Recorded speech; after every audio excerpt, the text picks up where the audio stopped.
अध्यक्ष महाराज, विधेयक क्रमांक 33 वर या सभागृहात अनेक सन्माननीय सदस्यांनी चर्चेमध्ये भाग घेतला।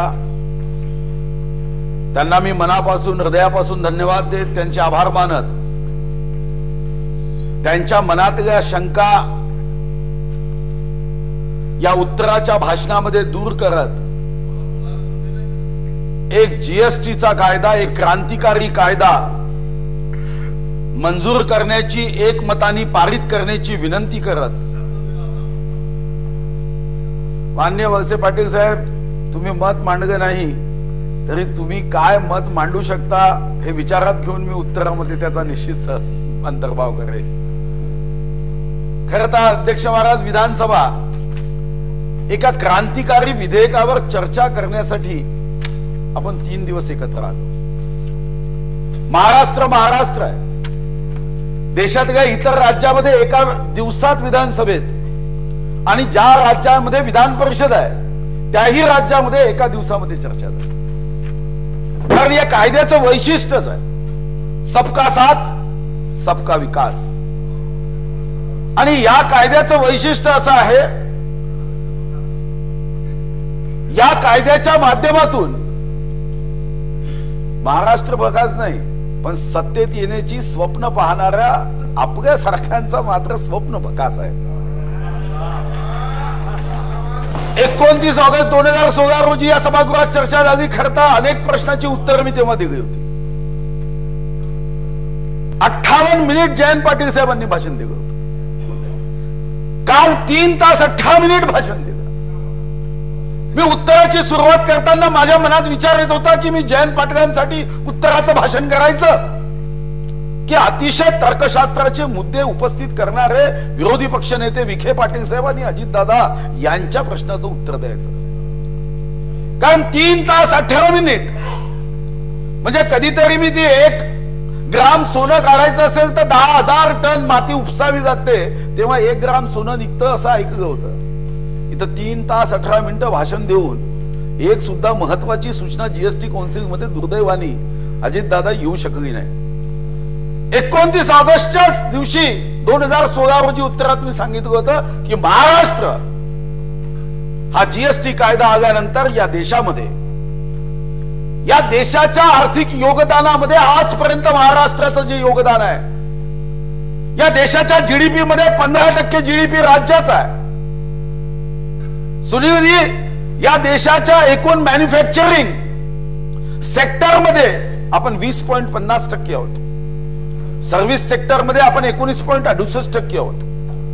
मग जीएसटी कायदा आल्यानंतर सुद्धा महाराष्ट्र प्रगतीच्या पुढेच राहील।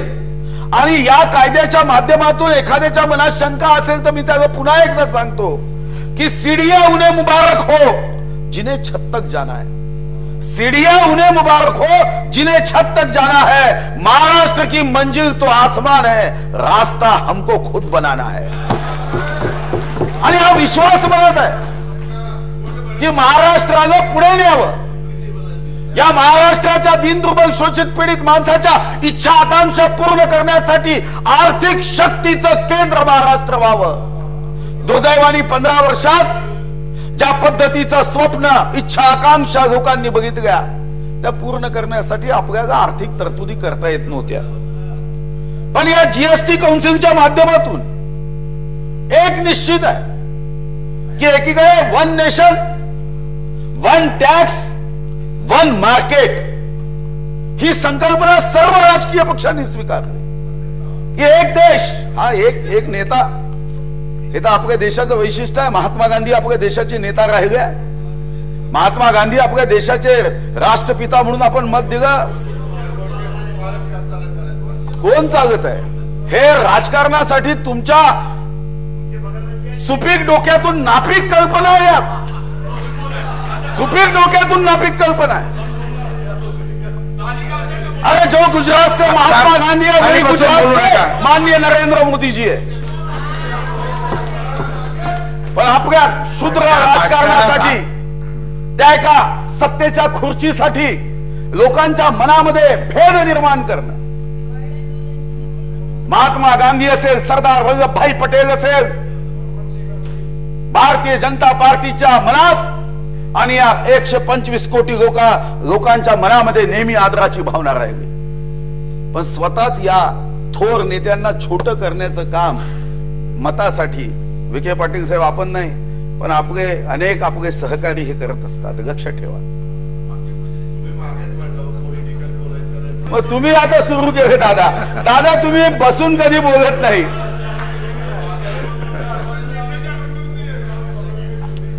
अध्यक्ष महाराज, या जीएसटी काउन्सिलचं वैशिष्ट्य काय होतं तर या जीएसटी काउन्सिल मध्ये जसं one party one tax one market, या जीएसटी काउन्सिलचं दुसरं वैशिष्ट्य होतं की वन नेशन वन पार्टी. त्या काउन्सिल मध्ये दादा कोण कोणत्या पक्षाचा आहे असं मतच व्यक्त केलं जात नव्हतं. अनेकदा तर आम्ही बघितलं, मी माननीय जेटली साहेबांचं अभिनंदन करेन की अतिशय संयमाने प्रत्येक राज्याचं मत ऐकायचं आणि तर्काच्या आधारावर चर्चा करायची. श्रीनगरमध्ये 14वी जीएसटी काउन्सिल झाली. आजपर्यंत या क्षणापर्यंत श्रीनगरच्या बैठकीपर्यंत वैशिष्ट्य काय? One nation one party. चिन्ह अलग असतील, झेंडे अलग असतील, पण विचार हा 14व्या जीएसटी काउन्सिल पर्यंत प्रत्येक निर्णय हा एकमताने झाला. डिसेंट नोट आजपर्यंत एकाही पक्षाच्या अर्थमंत्र्यांनी जोडली नाही. पश्चिम बंगालचा विचार अलग असू शकतो, तामिळनाडूचा विचार अलग असू शकतो, काँग्रेसचं हिमाचल प्रदेशचं मत अलग असू शकतं, पण अतिशय शास्त्र शुद्ध चर्चा, तर्कशास्त्राच्या आधारावर चर्चा आणि ही चर्चा होत जीएसटी काउन्सिलचा जो प्रवास झाला यामध्ये मी अभिमानाने सांगू शकतो की महाराष्ट्राचं मोठं योगदान राहिलं आहे.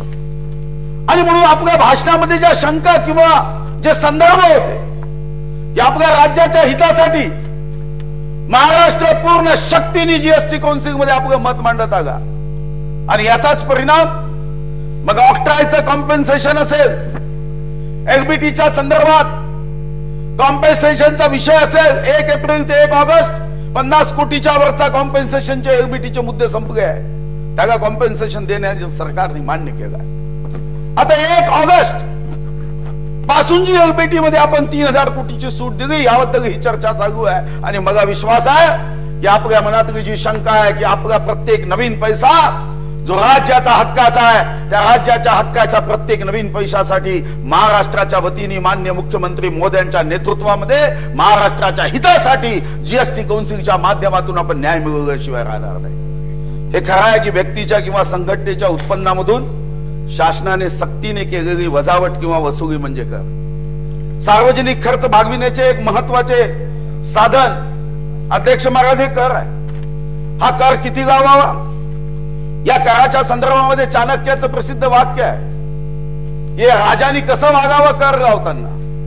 तर जसा सूर्य आपल्या उष्णतेतून समुद्राचं पाणी जास्त घेतो आणि बरसताना मात्र पहाडावरही बरसतो आणि समुद्रावरही बरसतो. कर घेताना अकबर बिरबलाची कहाणी माहित आहे की जे जीएसटी काउन्सिलचं आधार तत्व आहे, जीएसटी कायद्याचं आधार तत्व आहे की 17 करातून व्यापार करणाऱ्यांना मुक्तता द्यावी. जेव्हा अकबराच्या राज्यामध्ये तिजोरी रिकामी व्हायला लागली, आर्थिक चणचण सुरू झाली, अकबराने आदेश काढला की जी काही वस्तू असेल त्याच्यावर कर लावा. व्यापारी त्रासलेत, बिरबलाकडे गेले, म्हणाले बिरबल जी क्या हो रहा है, कौन से वस्तुओं पे कहां पे कौन से मार्क से हम टैक्स देंगे. बिरबलाच्या लक्षात आलं की अकबराची कुठेतरी चूक होते आणि एक दिवस संधी साधली. अकबर स्नानासाठी गेले. अकबरांनी सांगितलं बिरबल टावेल भेजो. दरवाजा थोडासा खिळखिळा केला आणि बिरबलाने 20 टावेल पाठवले. म्हणाला ये लाल टावेल है, इससे सर पूछो, हरा है उससे हाथ पूछो. अकबर बोला यार 20 टावेल क्यों? तो जैसे आपको अगर तिजोरी में पैसा चाहिए तो 1 कर से भी पैसा ले सकते हो, फिर आपने 20 कर क्यों लगाए? 17 कर यामध्ये कन्झ्युम होत आहे एक टॅक्स, आणि मग आपल्या प्रश्न निर्माण होतोय की आपण महिन्यातून तीनदा ते मनमोहन सिंग असेल त्याची चिंता काय करता, बिरबल कोण याची चिंता कशा करता? तुमच्या मनात असेच प्रश्न आहे, कटप्पा ने बाहुबली को क्यों मारा, बिरबल कोण, काय वाईट अवस्था आली हो तुमची. काल जयंत पाटील साहेब म्हणाले की बेरोजगारी वाढली, मग माझ्या लक्षात आलं खरंच आहे जयंत पाटीलची बेरोजगारी वाढली, पहिले रोजगार होता मंत्री असताना. मग म्हणाले की मी व्यापाऱ्यांच्या बैठकीत गेलो आणि व्यापाऱ्यांनी सांगितलं आता आमचं उत्पन्न कमी झालं. मी मनात विचार केला राष्ट्रवादी काँग्रेसची व्यापारी संघटना असेल त्यांचं उत्पन्न कमी झालं हे खरं आहे, सरकार गेल्यानंतर त्यांचं उत्पन्न कसं वाढेल? आपल्या पक्षाच्या व्यापारी संघटनेच्या बैठकीत जाऊन व्यापाऱ्यांना जीएसटी कायद्यानंतर त्रास होणार आहे का? हा त्रास तो होईल भाऊ. सबका साथ सबका सन्मान सबका विकास हे असलं तर हे सर्वांना लागू होणार नाही. अच्छे दिन आएंगे देश के, पण आपके कैसे अच्छे दिन आएंगे? आपके तो बुरे दिन शुरू हो गए. खरं तर जीएसटी कायदा आणताना एकच भावना आहे, तन मन धन से सदा सुखी हो भारत देश हमारा. महाराष्ट्राने सुद्धा जीएसटीच्या बद्दल तयारी केली, 39 बैठकी घेतल्या स्टेक होल्डरच्या. या संदर्भात चार्टर्ड अकाउंटंट असोसिएशनकडे महाराष्ट्र गेले आणि या सदवंकष चर्चेतून आपल्या राज्यामध्ये विधेयक क्रमांक 33 ज्याच्यामध्ये 21 प्रकरणे आहेत, 174 कलमा आहेत आणि 3 परिशिष्ट असा कायदा आपण या विधिमंडळाच्या समोर सादर केला. हा कायदा सादर करताना मनात इच्छा होती की एकमताने हा पारित व्हावा आणि हा एकमताने विखे पाटील साहेब, अजित दादा हे सहकार्य करतील याबद्दलही माझ्या मनात शंका नाही. राज्याला आर्थिक गती देणारा हा कायदा आहे. जो टॅक्स टेररिझम होता, आतंकवादाचा हा एक नवीन प्रकार होता की जो व्यापारी कष्ट करतो, मेहनत करतो, 17 प्रकारच्या टॅक्सचे रिटर्न भरायचे. टॅक्स टेररिझम, आतंकवाद, कराचा आतंकवाद. पण आता मात्र या कायद्याने एक corruption free environment for business community, एक उत्तम पद्धतीने व्यापार करण्याचं वातावरण या माध्यमातून होणार आहे. आणि हे होत असताना खरं तर माननीय नरेंद्र मोदीजींचं आणि या देशाच्या तमाम जनतेचे जे स्वप्न आहे, हजारो शहीदांनी प्राणाची आहुती देऊन या देशाच्या स्वातंत्र्याचा मंगल कलश देताना जे स्वप्न बघितलं, पण अंत्योदय, लक्ष अंत्योदय, पथ अंत्योदय, शेवटचा माणूस, याच्यासाठी देश चालला पाहिजे. सेनगुप्ताच्या आवाजात जे 72 कोटी लोक आहेत ज्यांच्यासाठी रक्त या भूमातेला अर्पण शहीदांची वीरांनी केलं, त्यांच्या स्वप्नाची पूर्तता कधी होईल? आणि त्यांच्या स्वप्नाची पूर्तता करण्यासाठी जीएसटी कायदा आला की जीएसटीच्या कायद्यातून साधारणतः 2% आसपास, 2%च धरू नका सुनीलजी, नाही तर 2% घेऊन घ्या, पण 2% आसपास. आणि जेव्हा राज्यामध्ये 2% उत्पन्न वाढेल, देशामध्ये 2% उत्पन्न वाढेल, राज्यामध्ये 2% ग्रोथ रेट झाला तर 50,000 कोटीचं उत्पन्न वाढतं.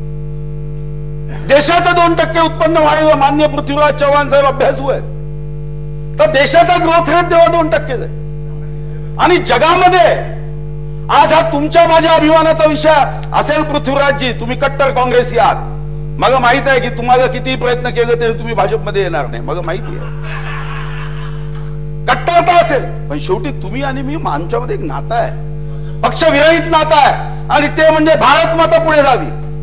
आज जगाचा जेव्हा आम्ही विचार करतो, अमेरिकेचा विकास दर स्थिर झालाय, आज चीनच्या पोटामध्ये दुखताय, 6.6च्या पुढे त्यांचा ग्रोथ रेट जात नाही, युरोपियन समूह 1.8%च्या पुढे जात नाहीये, पण आमचा देश इतक्या विपरीत अवस्थेमध्ये 7.4%. आणि उद्या जर जीएसटी आल्यावर 1.5%, 2% ग्रोथ रेट या देशाचा वाढला, तर या देशामध्ये जो सामान्य माणूस आहे 2022 पर्यंत या देशामध्ये पंतप्रधान आवास योजनेच्या माध्यमातून प्रत्येकाला स्वतःच्या अधिकाराच्या हक्काचं घर देण्याचं जे स्वप्न आहे, ते स्वप्न पूर्ण करण्यासाठी या देशासमोर निधी निर्माण होतो. या देशामध्ये बेरोजगारी दूर करायची आहे, मुद्रा बँक, स्टार्टअप योजना, स्टँडअप योजना, 1832 मध्ये मेकॅलेनी लंडनच्या पार्लमेंटमध्ये भाषण दिलं, या देशाला मी गुलाम ठेवेल, या देशाला मी जॉब क्रिएटर नव्हे जॉब सीकर बनवेल. ते चित्र बदलवण्यासाठी जीएसटीचा कायदा आलाय. आणि हा जीएसटीचा कायदा जेव्हा आला तेव्हा विखे पाटील साहेब आपण काही गोष्टी महत्वपूर्ण विचारल्या, अजितदादांनी महत्वपूर्ण विचारल्या आणि काही प्रश्न मागच्या परवाच्या भाषणामध्ये माननीय पृथ्वीराज चव्हाण साहेबांनी बोलवले.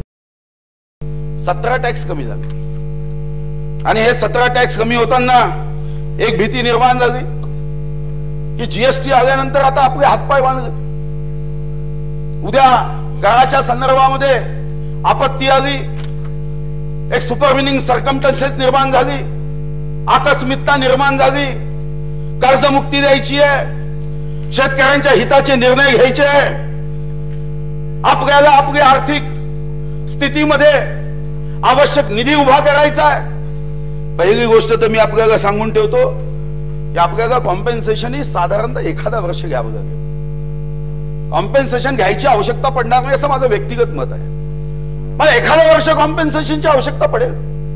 पण आपल्या राज्याची जी शक्ती आहे, मी जेव्हा राज्याच्या स्वतःचा कर महसूल पाहतो, 5-6 वर्षापूर्वी 11-12 मध्ये जो 87,648 कोटी होता, तो आज 1,53,437 कोटी आपण अंदाजित केला. नॉन टॅक्स रेव्हेन्यू आहे. जयंत पाटील साहेब पेन आणि घेऊन घ्या, कारण तुमच्या प्रश्नाची उत्तर शेवटी देईल. नॉन टॅक्स रेव्हेन्यू 8,168 कोटी 12 मध्ये होता. आज आपला अंदाजित या वर्षी आपण 20,156 कोटी केला. मागच्या वर्षी दुप्पट 16,619 कोटी केला. राज्याची शक्ती आहे. या राज्याला एक परंपरा आहे आणि म्हणून जीएसटी आल्यानंतर आपले कराचे सारे दरवाजे बंद होतात. कराचे दरवाजे बंद होत नाही कारण अनुच्छेद संविधानाच्या 279 क याप्रमाणे आपल्याला जीएसटी परिषदेला अशा परिस्थितीमध्ये एखाद्या राज्याला विशेष परिस्थितीत नैसर्गिक आपत्ती, दुष्काळ, ठराविक कालावधीसाठी विशेष दर ठरवण्याचा अधिकार दिलाय. आणि म्हणून उद्या दुष्काळ सदृश्य परिस्थितीमध्ये राज्याचं काय होईल, राज्य पैसा कसा उभा करेल, ही निराधार भीती आहे. आपल्या राज्यावर अशी वेळ येऊ नये ही माझी विठ्ठलाच्या चरणी प्रार्थना आहे की या राज्यामध्ये तू सुजलाम सुफलाम राज्य करण्याचा आशीर्वाद दे. विशेष परिस्थितीचा अनुच्छेद 279 चा उपयोग आम्हाला कधीही पडू देऊ नको. पण असा अधिकार आपल्याला दिलाय. मग एक भीती निर्माण केली की महागाई वाढेल. जे गोरगरीब आहे त्यांच्या मनावर तणाव निर्माण व्हावा, जीएसटी आली की महागाई वाढेल. हे खरं आहे की जगामध्ये 160 पेक्षा जास्त देशामध्ये जीएसटी चालू आहे. फ्रान्स पहिला देश आहे, 160 पेक्षा जास्त देशामध्ये आहे. आणि या देशाचा अनुभव घेतला तर जयंत पाटील साहेब, कॅनडामध्ये 69% महागाई कमी झाली, न्यूझीलंडमध्ये 51.7% महागाई कमी झाली, इंडोनेशियामध्ये 49.5% महागाई कमी झाली, युके मध्ये 34.1% महागाई कमी झाली. आणि एवढंच नव्हे, जेव्हा जीएसटी लागू झाल्यानंतर महागाई तर कमी झालीच, पण महागाईच्या निर्देशांकासोबत टॅक्स टू जीडीपी म्हणजे जो टॅक्सचा कॉन्ट्रीब्युशन आहे, न्यूझीलंडमध्ये जीएसटी येण्यापूर्वी जीडीपी मध्ये 31% होता, तो दुसऱ्याच वर्षी 36% झाला. ऑस्ट्रेलियामध्ये 29% होता, तो 30% झाला. थायलंडमध्ये 9% होता, तो 18% झाला. आणि महागाई वाढण्याची निराधार भीती मी यासाठी म्हणतोय की या संदर्भामध्ये जीएसटी कौन्सिलनी सर्वपक्षीय फायनान्स मिनिस्टर वित्त मंत्र्याशी चर्चा केल्यानंतर निर्णय झाला की सीपीआय ची जी इंडेक्स आहे, कंझ्युमर प्राइस इंडेक्स बास्केट, यामध्ये साधारणतः 53% वस्तू, 52 ते 53% वस्तू करमाफ असणार आहे. म्हणजे गोरगरिबांना लागणाऱ्या वस्तूवर कर नसणार आहे. 32% वस्तूवर सीपीआय बास्केटच्या, म्हणजे एकीकडे 53% कर मुक्त, 32% निम्न दर म्हणजे 5%. आणि कधी कधी हा दर ठेवावा अशी मागणी यासाठी केल्या जाते की त्यांना इनपुट क्रेडिट घ्यायचं असतं, इनपुट टॅक्स क्रेडिट हवं असतं. आणि यामध्ये जे इनपुट टॅक्स क्रेडिट असणार आहे वस्तू व सेवावर, यामुळे सुद्धा किमती कमी होणार आहे. आणि वस्तूच्या किमती कमी झाल्याने महागाई कमी होऊन सर्वसामान्य माणूस स्वातंत्र्यानंतर इतक्या वर्षानंतर त्याचं स्वप्न आहे की माझं जीवन सुसह्य व्हावं, असह्य होता कामा नये. ही महागाई निश्चितपणे कमी होण्यासाठी याची मदत एक मोठ्या पद्धतीने होणार आहे. ही होताना हे खरं आहे की 3 जूनला सेवा कर आणि वस्तूच्या संदर्भात दराची ज्याबद्दल ती चिंता व्यक्त केली जाते की इतके टक्के कर आहे. या संदर्भामध्ये अन्नधान्य, अंडी, कच्चे मांस, शेती उत्पादने, शेती अवजारे, भाजीपाला, फळे, सेंद्रिय खते, बियाणे, पुस्तके, वीज, दही, दूध, लस्सी, ब्रेड, जळणारे लाकूड अशा अनेक गोष्टी या करमुक्त ठेवण्याचा निर्णय झाला. ज्या सेवा आहेत त्याच्यामध्ये शिक्षण सेवा, वैद्यकीय सेवा, लोकल रेल्वे प्रवेश मुंबईसाठी महत्वाचा विषय आहे. लोकलचा निवासी जागा, भाडे तत्व, शेती संबंधातली सेवा, उत्पादन, साठवणूक या सुद्धा सेवा करमुक्त ठेवल्या. आणि आपल्या मनात अनेक जे विषय आहेत या गोष्टी करमुक्त झाल्या पाहिजे, या गोष्टीमध्ये कर असता कामा नये. तेव्हा दुसरा एक महत्वाचा विषय अजितदादांनी मांडला होता की शेवटी जेव्हा एखादा कायदा येतो तो कायदा परिपूर्ण कसा असू शकतो, वेळेनुरूप, परिस्थितीनुरूप त्या कायद्यामध्ये आवश्यक ते बदल केले जातील, दरामध्ये बदल केले जातील. आणि आता दरामध्ये बदल करणं सोपी आहे. दर 2 महिन्यांनी जीएसटी काउन्सिलची बैठक होईल. एखाद्या वस्तूवरचा दर कमी करायचा असेल तर एकमताने, सहमताने दर कमी होईल.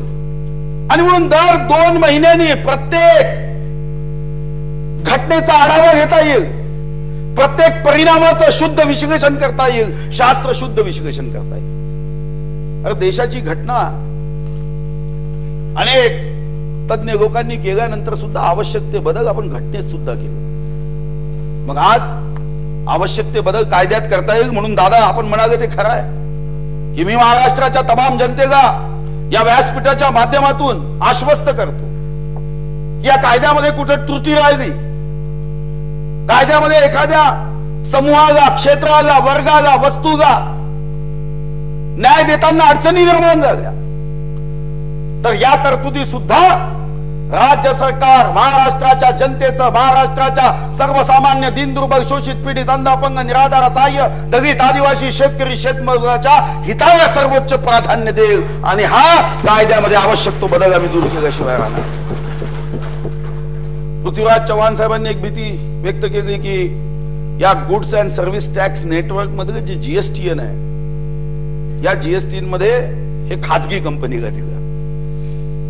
हे खोटं आहे. याच्यामध्ये आपला हिस्सा जास्त आहे. मी हिस्सा वाचतोय. केंद्र शासन केंद्र शासन 24.5, राज्य शासन 24.5, 49% तर डायरेक्ट सरकारचे आहे.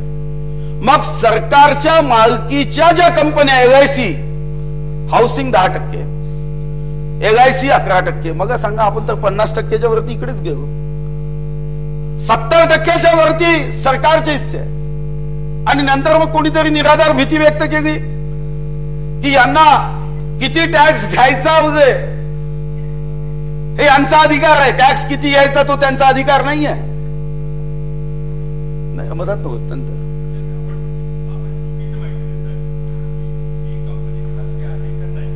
खाजगी नाही. आपल्याला जशा आपण राज्यामध्ये आपण राज्यामध्ये जसं एखाद्या ठिकाणी 10%, 20% दुसऱ्या प्रायव्हेट संस्थांचे आपण सहभाग घेतो. आपलं मत होतं की याच्यावर सरकारचं नियंत्रण आहे का, तर ही आपल्याला याला खाजगी शब्द योग्य होणार नाही. याला सरकारी नियंत्रणात केंद्र शासन, राज्य शासन, LIC हाऊसिंग, LIC अशा संस्थांचं साधारणतः 70% हा आपला अधिकार आहे. आणि मग खाजगी संस्था म्हणणं, मला वाटतं की उद्या आपल्याकडे राष्ट्रीय संसदीय समिती आहे, ही काय खाजगी आहे का? विधिमंडळाच्या नियंत्रणात आहे, आपल्या नियंत्रणात आहे. काम वेगाने व्हावं आणि म्हणून याला खाजगी कंपनी म्हणणं हे योग्य नाही. बाबा सरकारी कंपन्या असतात जिथं आपण 10%, 20% हे एखाद्या संस्थेचं घेतो. जसं इथे SDFC, ICICI, HDFC अशा आपण घेतल्या 30%. ही आता खाजगी कंपनी नाही. यागा कंपनी गावामध्ये असं खाजगी कंपनी याचा प्रायव्हेट माणसाशी संबंध येत नाही. ठीक आहे, त्याच्यावर आपण चर्चा. दुसरा एक महत्वाचा कॉम्पेन्सेशन कायदा करताना एक विषय अकगुजच्या संदर्भामध्ये आपण काल सांगत होता की 124 दूर केल्याने जकातगा कॉम्पेन्सेशन दिलं जातं का सांगतोय. जकात ग्रामपंचायतचा हा 199 मध्ये संपू आणि 1999 पासून संपोगा आणि 1999 पासून कॉम्पेन्सेशन दिलं जातं. अकगुजगा सुद्धा हे कॉम्पेन्सेशन दिलं जातं. 11 जिल्ह्यातील 52 ग्रामपंचायतीला 11 जिल्ह्यातील 52 ग्रामपंचायतीला या दृष्टिकोनातून 1999 पासून दिलं जातं. त्यामुळे आपण जो प्रश्न उपस्थित केला की 124 नष्ट झाल्यावर आमच्या कॉम्पेन्सेशनचं काय, तर ते 1999 पासूनच दिलं जातं. 124 सेक्शनचा आज राज्यामध्ये कुठेही कोणीही पैसे जमा करत नसल्याने 124 संदर्भात जे कॉम्पेन्सेशन आपण मागितलं की आम्हाला कॉम्पेन्सेशन द्या, तर ते ऑलरेडी कॉम्पेन्सेशन 1999 पासून दिलं जातं. त्यामुळे 124 कुठेही संबंध येत नाही. यामध्ये एक महत्वाचा खाजगी कंपनीच्या बाबतीमध्ये जसं म्हणतो ना MKCL 26% राज्य शासनाचा सहभाग होता, 74% वळसे पाटील साहेब हा खाजगी लोकांचा सहभाग होता. हे असं इथं नाहीये. MKCL जे तुम्ही केलं होतं त्याच्यामध्ये 26% राज्य शासनाचा सहभाग आणि 74% खाजगी लोकांचा सहभाग. त्या MKCL ला जर तुम्ही हे उपमा वापरली तर बरोबर आहे. एक महत्वाचा विषय विरोधी पक्षनेते माननीय विखे पाटील साहेबांनी प्रश्न उपस्थित केला. माननीय विखे पाटील साहेब जे म्हणाले, विखे पाटील साहेब तुमचा प्रश्न जीएसटीच्या कायद्याच्या संदर्भात अतिशय महत्वाचा होता आणि तो होता की याच्यामध्ये 0%, 5%, 12%, 18%, 28% इतके दर काय.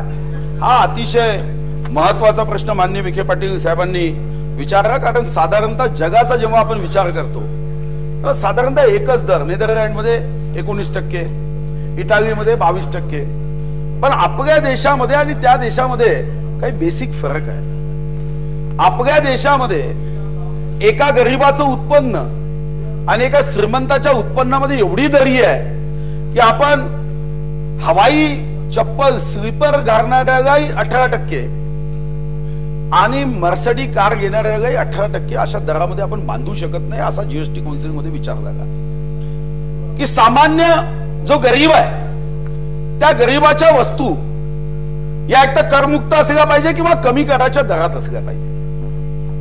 जीएसटी काउन्सिलचा दुसरा महत्वाचा जो मुद्दा होता विखे पाटील साहेब की ज्याला सर्व मान्यता होती की कराचे दर कसे असावे, तर कोणाच्या मनात एखाद्या वस्तूच्या संदर्भात भावना आली की याच्यावर इतका कर, तर या भावनेवर कर दर ठरवू नये. साधारणतः कर दर ठरवताना कोणत्या कॅटेगरीमध्ये कोणत्या कॅटेगरीच्या करामध्ये तो यावा यासाठी शास्त्रशुद्ध पद्धत ही यामध्ये करण्यात आली. की आज एखादी वस्तू असेल त्याच्यावर किती टक्के वॅट लागतो, किती एक्साइज लागतो, सर्व्हिस टॅक्स आहे का, या सर्वांचं एकत्रितपणे काउंटिंग करण्यात आलं. त्यानुसार त्या वस्तूला आज किती पैसे द्यावे लागतात असा विचार करण्यात आला. आणि मग समजा एकूण त्या वस्तूला आज 6% दर लागतो तर त्याला 5%च्या स्लॅबमध्ये घेण्यात आलं. आज 14% लागतो तर त्याला 12%च्या स्लॅबमध्ये घेण्यात आलं. आणि म्हणून आपल्या देशामध्ये आपला जो मूलभूत प्रश्न आहे, कारण आपल्या देशात बीपीएल ची मर्यादा आपण 21,000 रुपये वर्षाची उत्पन्न असेल तर आपण सांगायचो की हा बीपीएल मध्ये 21,000 वर्षाची मर्यादा. फ्रान्स मध्ये ही मर्यादा महिन्याला 70,000 रुपये. आता फ्रान्स मधला बीपीएल आज 70,000 रुपये महिन्याला जेव्हा कमवतो तरी तो बीपीएल मध्ये आहे आणि आपल्या देशामध्ये मात्र 21,000 रुपये आपण वर्षाला जेव्हा कमवतो तेव्हा बीपीएल मध्ये. आणि म्हणून एक देश एक कर आणि एक दर इथं पोहोचायला आपल्याला काही कालावधी निश्चित लागणार आहे. पण आपण जी भावना व्यक्त केली ती जीएसटी मध्ये सर्वांनी व्यक्त केली की आपल्याला आज नव्हे, उद्या नव्हे, 5 वर्षांनी, 10 वर्षांनी, 15 वर्षांनी आपला जो जीएसटी कायद्याचा प्रवास आहे, जीएसटीचा प्रवास आहे, तो एक देश एक कर, इथून एक कर एक दर इथपर्यंत आपल्याला निश्चितपणे पुढे जायचं आहे, यामध्ये कुठेही कोणाच्या मनात शंका नाही. कारण आपण दुसऱ्या देशाशी जीएसटीशी तुलना करताना आपल्या देशामध्ये असणारी जी विविधता आहे त्या विविधतेतून आपण 0%, 5%, 12%, 18%, 28% असा दर आपण ठेवला होता. एका कॉम्पेन्सेशनच्या मुद्द्यावर माननीय जयंत पाटील साहेबांनी 3 तास 18 मिनिटाच्या भाषणामध्ये 2-3 प्रमुख मुद्दे उपस्थित केले होते. त्यापैकी हा कॉम्पेन्सेशनचा मुद्दा होता. 2-3 प्रमुख मुद्दे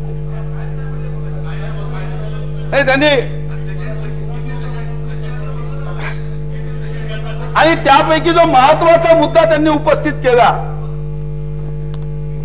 खरं जयंत पाटील साहेब तुम्हाला किती घाई झाली हो सत्तेत येण्याची, खूप घाई झाली.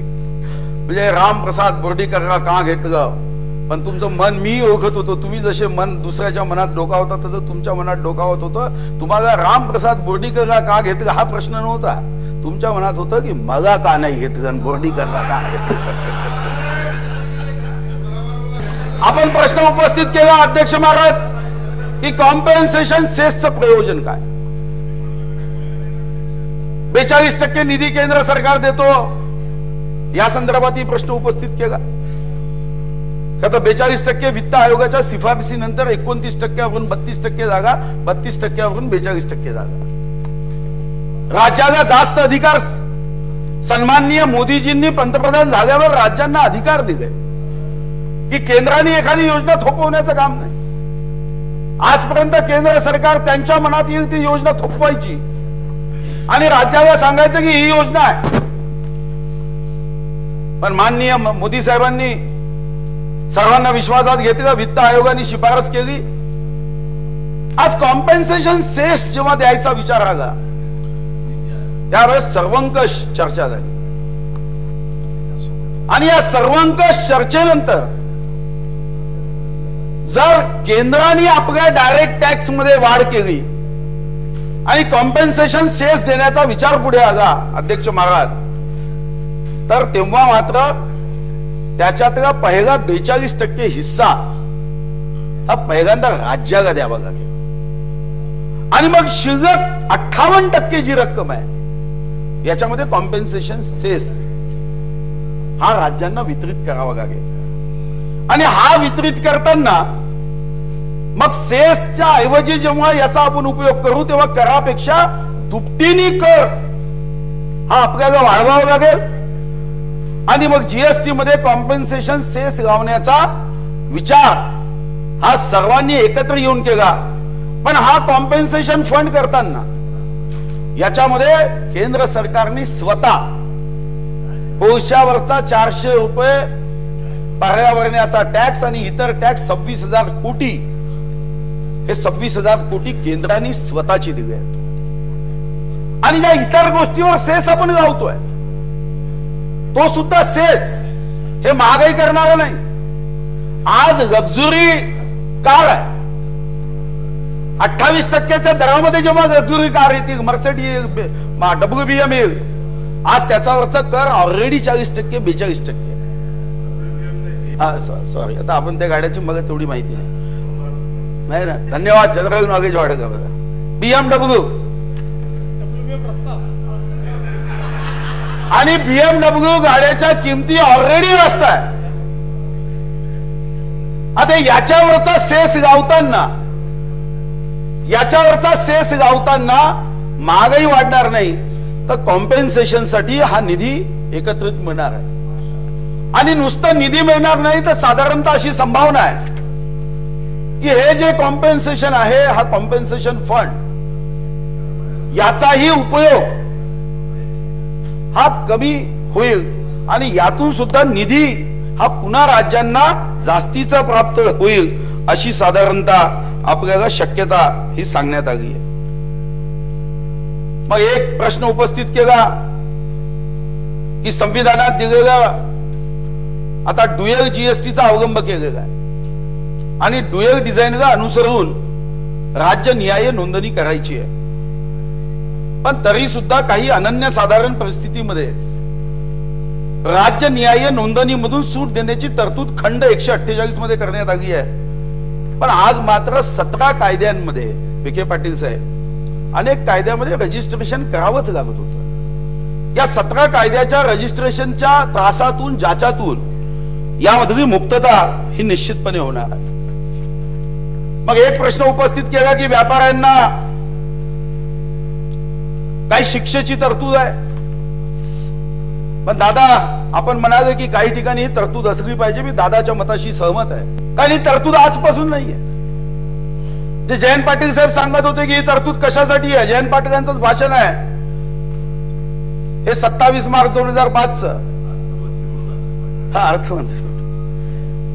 आणि यामध्ये त्यांनी जी शिक्षा आहे सन्माननीय देवेंद्र फडणवीसजींनी त्या शिक्षेच्या संदर्भात काही भाष्य केलं तेव्हा माननीय जयंत पाटील साहेबांचं हे उत्तर आहे वॅटवरचं की शिक्षा काय आवश्यक आहे. आणि ते असं म्हणतात की ही शिक्षा काही मी नवीन आणतो नाहीये. 50 वर्षाचा इतिहास पाहिला तर अशी शिक्षेची पद्धत आहे. आणि एवढ्या वर्षात 50 वर्षात 10-15 जर केसेस सोडल्या तर 10 ते 25 केसेस सोडल्या तर कोणालाही तुरुंगवास झालेला नाही. त्यांचं उत्तर मी डिटेल वाचत नाही. अध्यक्ष महाराज खरं तर महाराष्ट्राचं आपण सर्वांनी अभिनंदन केलं पाहिजे की जीएसटीच्या मूळ कायद्यामध्ये व्यापाऱ्यांसाठी अनेक सेक्शन मध्ये शिक्षा होते. पण माननीय मुख्यमंत्री महोदयांच्या नेतृत्वामध्ये आम्ही वित्तमंत्र्यांची भेट घेतली आणि माननीय वित्तमंत्री महोदयांच्या आम्ही लक्षात आणून दिलं की आमच्या राज्याच्या व्याट कायद्यामध्ये ज्या पद्धतीने साधारणतः शिक्षा आहे तो जो गाभा आहे तो आत्मा आहे तो लक्षात घेतला पाहिजे. व्यापाऱ्यांना त्रास देण्याचं या सरकारचं किंवा कोणत्याही सरकारचं धोरण असता कामा नये. पण फसवणूक करून व्यापाऱ्याचं सोंग घेऊन व्यापारी म्हणून टॅक्सची चोरी करणाऱ्यांना काही शिक्षेची तरतूद असणं आवश्यक आहे जे अजितदादा म्हणाले. आणि त्या दृष्टिकोनातून खरं तर इथं बिनबिलाचा किंवा पावतीचा पुरवठा नकली किंवा बनावट बिल देणं आणि बिना पुरवठ्याने कर गोळा करणं एवढ्या पुरती सीमित यामध्ये मर्यादेमध्ये आपण शिक्षा दिली. कारण यापेक्षा जास्त शिक्षा जीएसटी काउन्सिल मध्ये जीएसटीच्या बिलामध्ये होती. पण माननीय जेटली साहेबांकडे मुख्यमंत्री महोदय मी स्वतः आम्ही गेलो. शेवटी या देशामध्ये कर देणारा जो व्यापारी आहे त्या व्यापाऱ्याकडे पाहण्याचा सरकारचा दृष्टिकोन हा सकारात्मक असला पाहिजे. कारण राज्याच्या कल्याणकारी योजनेसाठी निधी देणारा छोटा असेल मोठा असेल हा व्यापारी त्याकडे अशा दृष्टिकोनाने बघणं याबद्दल मी महाराष्ट्राच्या तमाम व्यापाऱ्यांना आश्वस्त करतो की प्रामाणिकपणे व्यापार करणारा राज्याच्या आणि स्वतःच्या हितासाठी व्यापार करणाऱ्या प्रत्येकाला राज्याच्या कायद्याचं संरक्षण असेल अशा कोणत्याही व्यापाऱ्याला कोणत्याही पद्धतीने त्रास दिला जाणार नाही याची काळजी ही निश्चितपणे आम्ही घेतल्याशिवाय राहणार नाही. मग विषय आला की बांधकाम व्यवसाय या संदर्भातही काही प्रश्न उपस्थित केले की आता घरांच्या किमती वाढतील. खरं तर आपल्याकडे सध्या परिस्थितीत बांधकाम व्यवसायावर विक्री करायची आकारणी खालीलप्रमाणे आहे. सदनिकेवर कराराच्या मूल्यावर 1%, विक्री कर 4.5, सेवा कर 5.5. आणि अध्यक्ष महाराज जर आपण या जीएसटी मुळे याच्यावर इफेक्टिव्ह बर्डनचा जेव्हा विचार करतो तेव्हा जमिनीची विक्री तर कर माफ आहे. पण यासोबत यामध्ये ज्या वस्तू वापरल्या जातात स्टील सिमेंट सेवा कर यावरचा लेबर यावरचा सेवा कर याची पूर्ण वजावट दिली जाणार. आणि म्हणून ही भीती निराधार आहे की कुठे आपल्या किमती वाढतील ही भीती निश्चितपणे निराधार आहे. कॉम्पेन्सेशनच्या बाबतीमध्ये एक भीती निराधार भीती की महानगरपालिकांना या अगोदर पैसे दिले गेले नाही म्हणून आता दिले जाणार की नाही. कायद्यामध्ये तरतूद आहे आणि कायद्याच्या तरतुदीचा अवलंब हा सरकारला करावाच लागणार आणि यामुळे कोणत्याही महानगरपालिकेचं कॉम्पेन्सेशन थांबणार नाही. एलबीटीचा डिफॉल्ट आमचा राहिला नाही.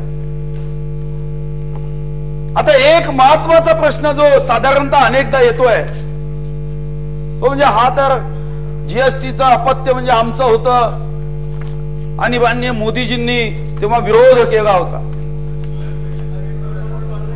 पण मला वाटतं की मोदीजींनी विरोध केला नव्हता. पहिले समजून घेतलं पाहिजे मोदीजींनी कोणत्या मुद्द्यावर विरोध केला आणि युपीएने काय भूमिका घेतली होती. पृथ्वीराजजी तुम्ही अर्धवट जर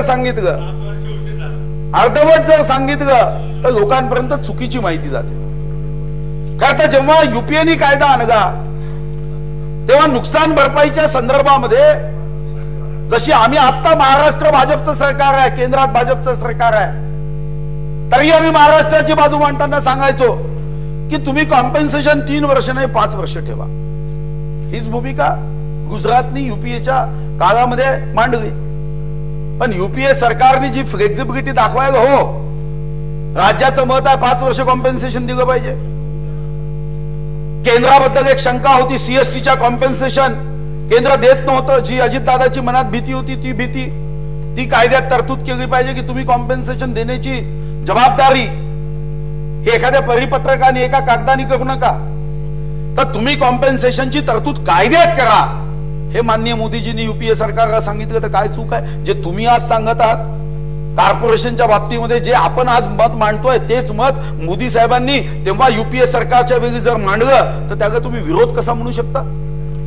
शेवटी जनतेच्या हितासाठी, जनतेच्या हक्कासाठी मोदी साहेबांनी मत मांडलं की कायद्यामध्ये कॉम्पेन्सेशनची तरतूद केली पाहिजे, घटनेमध्ये 5 वर्षासाठी शाश्वत नुकसान भरपाई दिली पाहिजे. सीएसटीचा जो अनुभव होता सीएसटीच्या कॉम्पेन्सेशनचा, युपीए सरकारच्या माध्यमातून या संदर्भातली शंका उपस्थित केली आणि या संदर्भामध्ये मत मांडलं म्हणजे मोदीजींनी जीएसटीला विरोध केला होता अशी भावना निर्माण करणं.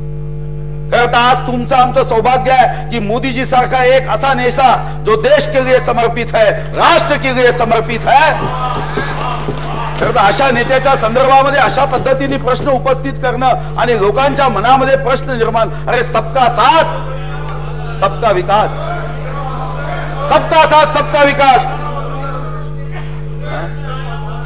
त्यांनी मदत केलीच ना. मग प्रश्न निर्माण केला, म्हणाले नोटबंदी झाली, नोटबंदी झाल्याने व्यापार कमी झाला. मग हे गोष्ट लक्षात येत नाही आहे की नोटबंदी झाल्याने व्यापार कमी झाला असता तर आपल्या राज्यामध्ये 15-16 मध्ये व्हॅटचं उत्पन्न होतं 79,124 कोटी. नोटबंदी झाल्यानंतर ते वाढून 14.41% वृद्धी झाली आणि 90,525 कोटी झाली. मग आता मग सांगत नाही हा टॅक्स तुमच्यापैकी कोणी भरला का की व्यापाऱ्यांनी भरला? अशा पद्धतीने राईचा पर्वत करायचा. लहानपणी आमच्या पहिल्या वर्गामध्ये खाली बसून बोलू नका, जरा खाली बसून बोलू नका. अध्यक्ष महाराज मी व्याट वाचतोय, अडथळे आणू नका. व्याट वाचतोय, ओ व्याट वाचतोय, व्याट. आणि नुसतं व्याट नाही, आता इन्कम टॅक्स वाचतो. इन्कम टॅक्स मध्ये समजून घ्या. सत्तारजी खाली बसा. अध्यक्ष महाराज खाली बसा, खाली बसा. अरे सत्तार भाई, एक बार आप गलत कह सकते हो, आंकड़े कभी गलत नहीं कहते, आंकड़े सही बात सामने रखते हैं. सुनने की इच्छा चाहिए सत्तार भाई. हे जुने नाही, 16-17चे आकडे सांगतोय मी.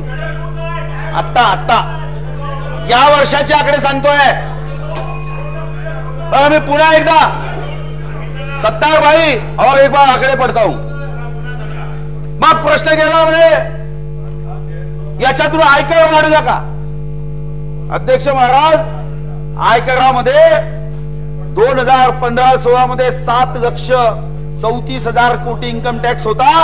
नोटबंदी आल्यानंतर 15.40% वृद्धी झाली, 8,47,000 कोटी उत्पन्न झालं. मग आपल्या मनामध्ये होईल ना, तुम्ही तेही बोलतो ना, थांबा ना वीरेंद्रजी, एवढी घाई करू नका ना वीरेंद्रजी, घाई करू नका ना. तुम्हाला वीरेंद्रजी मी आश्वस्त करतो की तुम्ही चिंता करू नका. राज्याच्या जनतेच्या हितासाठी, शेतकऱ्यांच्या हितासाठी, कष्टकऱ्यांच्या हितासाठी जे जे करावं लागेल ते आम्ही करू. कारण आम्हाला तुमच्यासारखा सत्तेचा मोह नाही, आम्हाला सत्यावर प्रेम आहे. आमचं प्रेम हे सत्यावर आहे, शेतकऱ्यांवर आहे. चिंता करू नका. तुम्ही लोकांच्या मनामध्ये 15 वर्ष सत्तेमध्ये असताना अशा विषयावर कधी लक्ष दिलं नाही, म्हणून आपण तिकडे गेलात. आम्हाला तुम्ही डोळ्यासमोर असता तुमची जी अवस्था झाली ती आमच्यावर कधीच येऊ नये, यासाठी आम्ही पूर्ण शक्तीने काम करू. यामध्ये विश्वास ठेवा, आपण विश्वस्त ठेवा.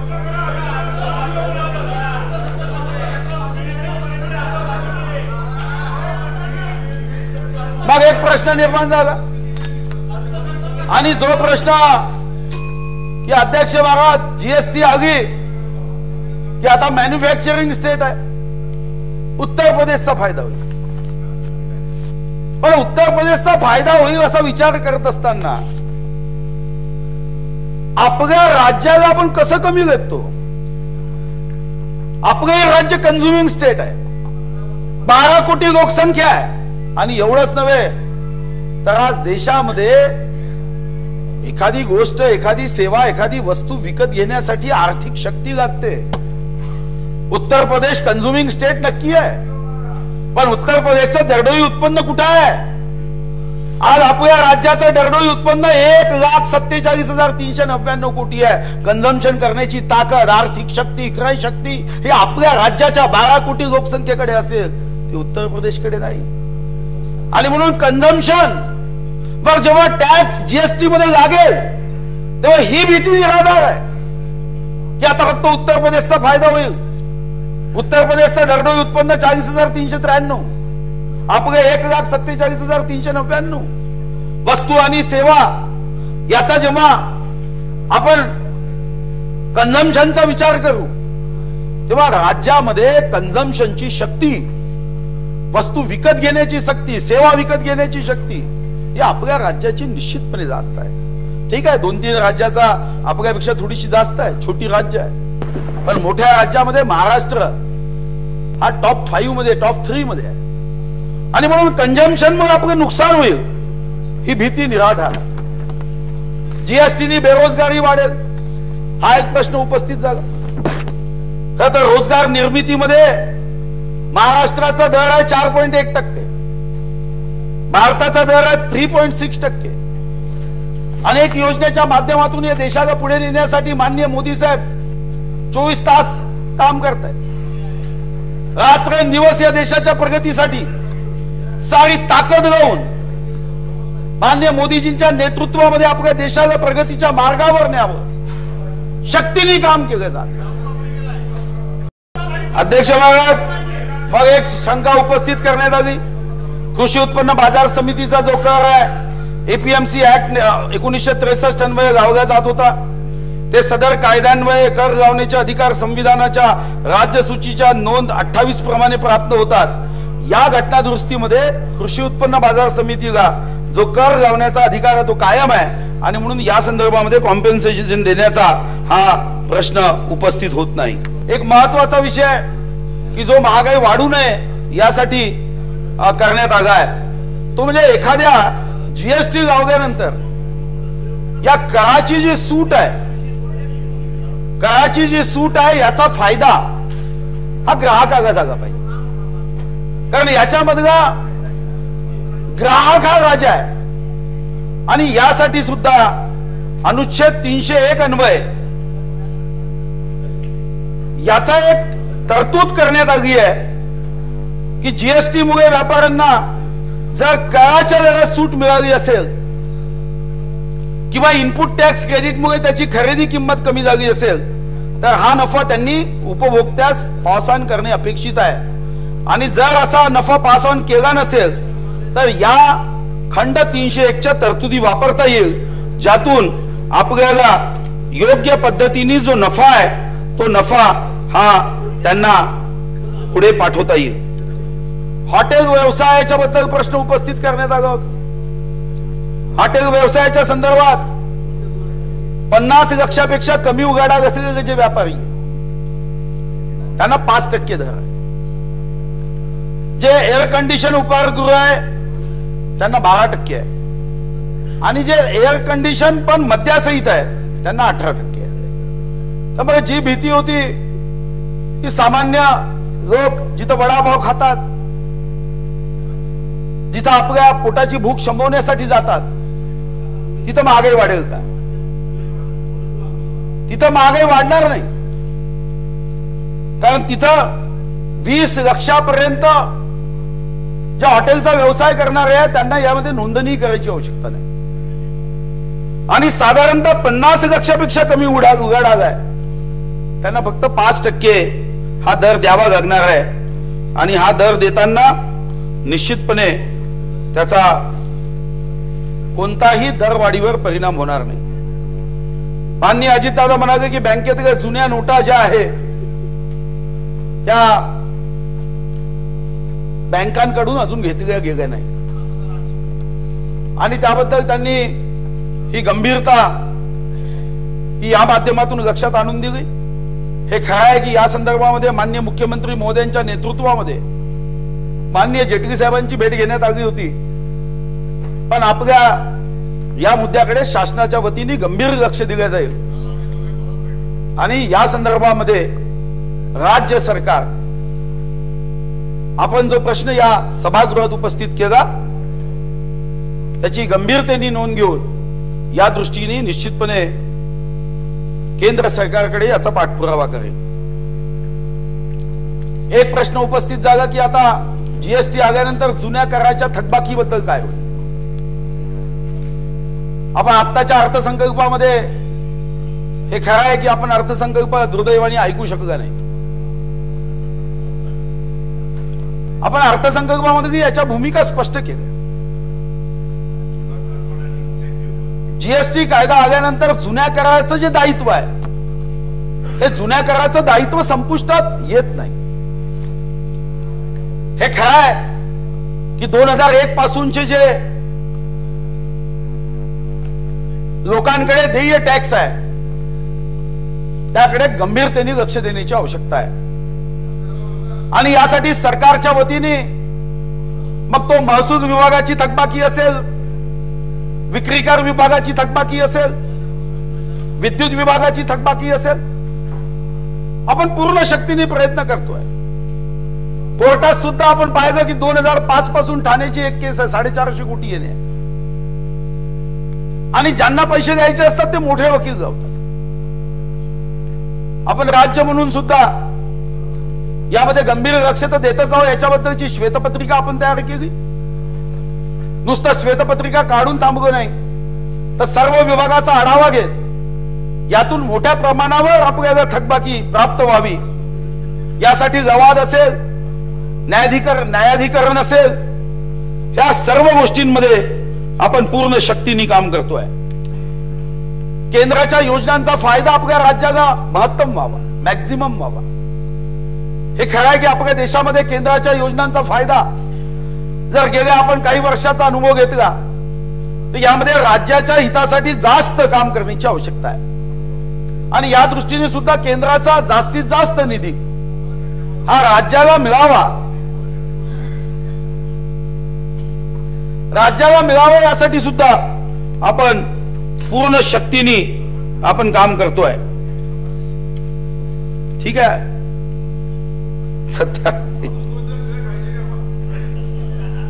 ठीक आहे. आणि म्हणून अध्यक्ष महाराज खरं तर त्यांनी सांगितलं की ते एकमताने मंजूर करताय. मला वाटतं की त्यांच्या मनातले जे प्रश्न आहे त्याचं समाधान साधारणतः झालेलं आहे. जीएसटीच्या माध्यमातून या देशाला प्रगतीच्या मार्गावर नेण्याचं जे स्वप्न माननीय मोदीजींच्या नेतृत्वात सर्व राजकीय पक्षांनी बघितलं आहे, जे जीएसटी काउन्सिलनी बघितलं आहे, सर्वसामान्य माणसाच्या अन्न, वस्त्र, निवारा, शिक्षण, रोजगार हे प्रश्न सुटावेत. शेतकऱ्यांच्या संदर्भामध्ये या जीएसटीच्या विधेयकावर चर्चा करताना काही प्रश्न उपस्थित केले. या राज्याचा केंद्रबिंदू शेतकरी आहे. मी आपल्या माध्यमातून महाराष्ट्राच्या तमाम शेतकऱ्यांच्या लक्षात आणून देतो, हे प्रश्न सोडवण्यासाठी सरकार कटिबद्ध आहे. हे खरं आहे की सारे प्रश्न, साऱ्या समस्या जादूची कांडी हातात असल्यासारखे सारे प्रश्न 2 वर्षात 2.5 वर्षात संपणार नाही. शेवटी सरकार 5 वर्षासाठी जेव्हा निवडून येतं तेव्हा अनेक प्रश्न हे 5 वर्षासाठी सोडवायचे असतात. या अगोदरही हे प्रश्न सुटावेत यासाठी सरकारने काम केलं आहे. मला वाटतं की मी विरोधी पक्षांना आश्वस्त करू इच्छितो की आपण जे प्रश्न उपस्थित केले, ज्या शंका आपण उपस्थित केल्या, हे प्रश्न सोडवण्यासाठी, या समस्या सोडवण्यासाठी आम्ही पूर्ण शक्तीने या समस्या सोडवण्यासाठी काम करू. कर्जमुक्तीच्या संदर्भात सुद्धा सत्तार भाई हम पूरी ताकत के साथ किसानों के साथ खड़े हैं.